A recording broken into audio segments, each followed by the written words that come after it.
හැබැයි දැන් කියන්නේ අපිට අධිවේගී මාර්ගයත් එක්ක කිසි දඟරයක් ගොඩනගලා තිබෙනවා. කිසි නිෂ්පාදන ආයතනයක් ගොඩනගලා තිබෙනවා. දැන් අධිවේගී මාර්ගයේ මහපස්කන්ධක් වගේ තියෙනවා. අර චීන මහ ප්‍රාකාරය වගේ මේ පැත්තේ ජනතාව ඒ පැත්තට බෙදලා මේ දෙපැත්ත ජනතාව බෙදලා නේද? මේ පැත්තෙන් වතුර ඒ පැත්තට යන්නේ, මේ පැත්තේ වතුර මේ පැත්තට එන්නේ නේ. අර ගෙදර බල්ලට මේ ගෙදරට එන්න බෑ. අඩුම තරම් බල්ලවත් ගෙවෙන් ගෙට පැන්න ඒකවත් පයින්න බෑ. අර මේ විදිහට බෙදලා තියෙනවා. හරිද? එතකොට දැන් පාර ගිහිල්ලා බලන්න එක කර්මාන්තශාලාවක් නේ. කට්ටියට ඉන්න අපේ රට මාර ලස්සනයි කියලා ඉතින් කියනකොට ඉතින් ඒ ඔක්කොම පේන්නේ කඳු ගැට වෙල්ලි ආයවල්. හරිද? මම දැක්කා මේ ළඟදී අපි සහෝදරයෙක් කෙනෙකුට මේ හරි ලස්සනයි මේ. ඇයි වෙල් පේන්නේ කඳු පේන්නේ මොකුත් නැහැ. හැබැයි අපි අධිවේගී මාර්ගයත් එක්ක සම්බන්ධ වෙච්ච ඒ සම්බන්ධ වෙච්ච කිසි දෙයක් වෙලා නැහැ.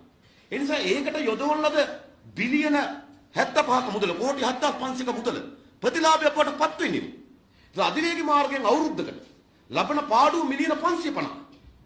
අපි හිතුවේ පාර හැදුවා ඔහෙ ඇති කියලා. අපි හිතුවේ පාර හැදුවා ඇතිනේ දෙ. අයනවා එනවා ඔය පස්කන්දරි මොකක් හරි කමක් නැහැ ඉඳී කියලා. හැබැයි මේක තියෙන්න පාඩු. දැන් මොකද කරන්නේ? දැන් මේක කඩන්නත් බෑ කාටවත් දෙන්නත් බෑ ගන්නෙත් නෑ යන්නෙත් නෑ